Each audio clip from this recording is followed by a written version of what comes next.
अब हम लोग पढ़ते हैं कुछ और एग्जाम्पल इनर्शियाज़ के बारे में।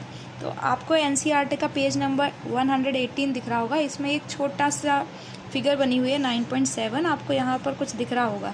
ये भी एक्टिविटी इनर्शिया के बेस पर, इसको समझते हैं। देखिए इसमें क्या किया है, एक ग्लास लिया है, ग्लास के ऊपर कार्ड रखा है, कार्ड के ऊपर क्या रखा है, एक 5 रुपीज़ का कॉइन, 5 का कॉइन, ठीक है। उसके बाद क्या कर रहे हैं, फिंगर से उस कार्ड पर फोर्स लगा रहे हैं। तो क्या हुआ, कार्ड तो हट गया, लेकिन ये जो कॉइन था वो आपका ग्लास के अंदर चला गया। तो ऐसा क्यों हुआ, that is all because of inertia. तो वो क्या इनर्शिया वर्क कर रही है आपकी, इसको समझते हैं हम। तो मैंने आपको बताया था इनर्शिया क्या करती है, स्टेट ऑफ रेस्ट में अगर ऑब्जेक्ट है तो उसको रेस्ट में ही रखने में हेल्प करती है। स्टेट ऑफ मोशन में अगर ऑब्जेक्ट है तो उसे स्टेट ऑफ मोशन में ही बनाए रखने में करती है। तो यहाँ यही हुआ है कि ऑब्जेक्ट जो है हमारा, यानी कि कॉइन जो है वो स्टेट ऑफ रेस्ट पर है। जब मैंने कार्ड पर क्या किया, फोर्स लगाई, तो कार्ड में तो मोशन आ गया, लेकिन जो कॉइन का इनर्शिया है वो उसकी स्टेट को चेंज नहीं होने दे रहा। और क्योंकि उस कॉइन का इनर्शिया उसकी स्टेट को चेंज नहीं होने दे रहा, इसी वजह से कॉइन जो है हमारा वहीं रहा और कार्ड मूव कर गया और कॉइन हमारे ग्लास में गिर गया।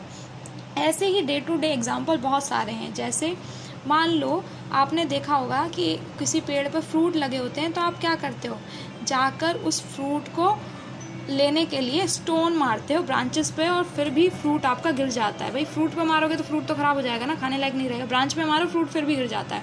वहाँ पर भी यही हो रहा है कि आपने ब्रांच को मोशन में लाया, लेकिन जो फ्रूट था उसका तो मास ज़्यादा होता है, हैवी होता है फ्रूट, तो उसका जो इनर्शिया है वो ब्रांच के कंपेयर में ज़्यादा होगा। तो ब्रांच रजिस्ट नहीं कर पाएगी आपको, ठीक है। लेकिन हम आपका जो फ्रूट है वो रजिस्ट कर पाती है।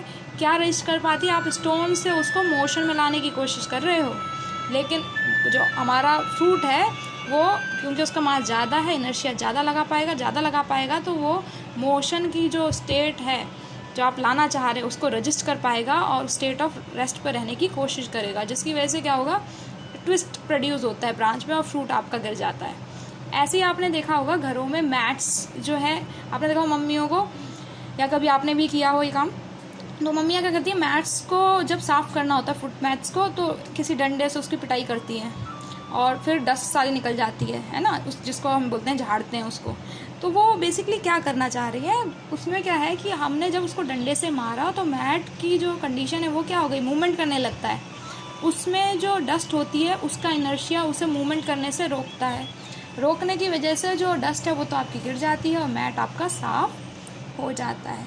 तो ये एक छोटी सी कहानी थी इनर्शिया के बारे में। Inertia day to day life में बहुत मायने रखती है। एक बार फिर मैं बता दूं, इनर्शिया जो है मास पे डिपेंड करती है। मास जिसका भी ज़्यादा होगा उसका ही इनर्शिया ज़्यादा होगा, मास जिसका भी कम होगा उसका इनर्शिया कम होगा। इसका एक और एग्जांपल मैं बताऊं तो देखो, आप कोई चलती हुई चीज़ है और मान लो एक हाथी आपके सामने भागता हुआ आ रहा है, एक छोटी सी जो टॉय कार है वो भागती हुई आ रही है। अब किसी को आपको मैं कहूँ कि इन दोनों को रोकना है, तो किसको ढंग से रोक पाओगे, इजीली रोक पाओगे, तो वो जो कार होगी उसको आप रोक पाओगे। उसके स्टेट ऑफ मोशन से आप स्टेट ऑफ रेस्ट पे लाने की कोशिश करोगे तो वो हो जाएगी। क्यों, क्योंकि उसका इनर्शिया कम है, मास कम है। क्योंकि उसी की जगह हाथी आपके सामने भागता हुआ आ रहा है और उसको आप रोकने की कोशिश करोगे तो आप फेल हो जाओगे, इनफैक्ट आपको इंजरी आ जाएगी। क्यों आ जाएगी, उसका मास ज़्यादा है, उसका इनर्शिया ज़्यादा है। तो जिसका भी इनर्शिया ज़्यादा होगा, मास ज़्यादा होगा, उसका इनर्शिया ज़्यादा होगा, उसकी वजह से उसके स्टेट ऑफ रेस्ट और मोशन में जो भी आप चेंज लाने की कोशिश करेंगे उसमें आपको प्रॉब्लम क्रिएट होगी, डिफ़िकल्टी आएगी। तो ये था हमारा छोटा सा कंसेप्ट अबाउट द इनर्शिया, और डे टू डे लाइफ में इनर्शिया कहाँ कहाँ हम लोग देखते हैं।